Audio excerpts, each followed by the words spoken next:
Ridley Scott's Napoleon failed to meet expectations either critically or commercially, but the movie's performance was foreseen by legendary director Stanley Kubrick long before its release.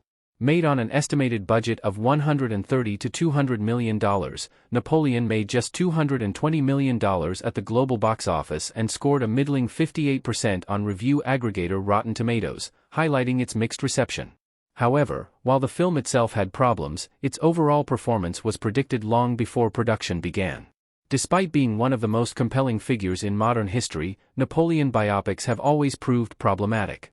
Perhaps the most successful is Abel Gant's 1927 silent film which, while regarded as a classic, runs over 5 hours long, providing an unrealistic template for future success.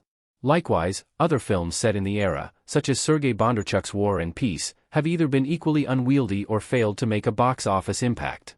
This record led Kubrick to make his indirect Napoleon prediction, a prognosis that seems increasingly accurate in hindsight. Stanley Kubrick cancelled his own Napoleon movie. Collage of director Stanley Kubrick and Napoleon Bonaparte.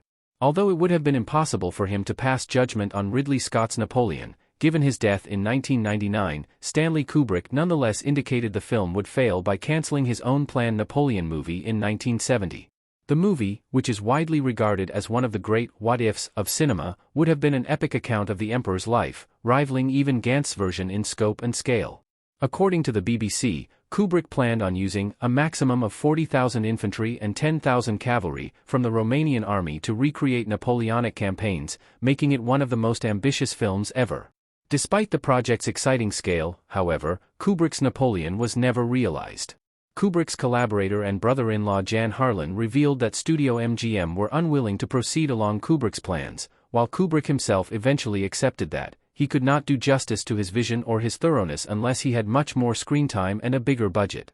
Coupled with the financial failure of Bondarchuk's 1970 Waterloo movie, it was clear that Kubrick began to understand that Napoleon was ill-suited to cinema. His abandonment of the project, long before Scott's attempt, suggests he ultimately knew any movie about the emperor would struggle. What Stanley Kubrick's Napoleon movie would have been like. The shining Jack typewriter Stanley Kubrick. Even though Kubrick's Napoleon movie never saw the light of day, the extent to which the notoriously meticulous director drew up plans and assembled his research provides a clear indication of what his project might have looked like. Per the BBC report from 2019, Scott's film felt compelled to cram Bonaparte's life into a little over 2.5 hours. It seems Kubrick intended his Napoleon to play out over a much slower pace, drastically affecting the running time. As Adrian Groen, co-curator of the Design Museum's Kubrick exhibition, told the BBC, the movie would have combined the slow pace of Barry Lyndon, the attention to detail of 2001, A Space Odyssey, the massed battlefields of Spartacus. Without any actual footage, this description at least provides a flavor of Kubrick's vision. Stanley Kubrick's Napoleon wasn't completely wasted.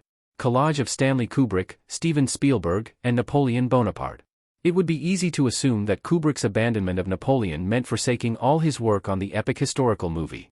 However, while his Bonaparte biopic never came to fruition, the director's research wasn't totally wasted. According to the BBC, Kubrick's 1975 feature Barry Lyndon, set during the mid-18th century, incorporated some of Kubrick's Napoleon research and many of his innovative ideas about period dramas. Kubrick's knowledge of the period accrued during his Napoleon research was instrumental in making the movie as realistic and evocative as possible. Beyond Kubrick's own projects, however, the legacy of his Napoleon lives on in Steven Spielberg's planned HBO series on the subject. Speaking at the Berlin Film Festival in 2023, via Deadline, Spielberg declared,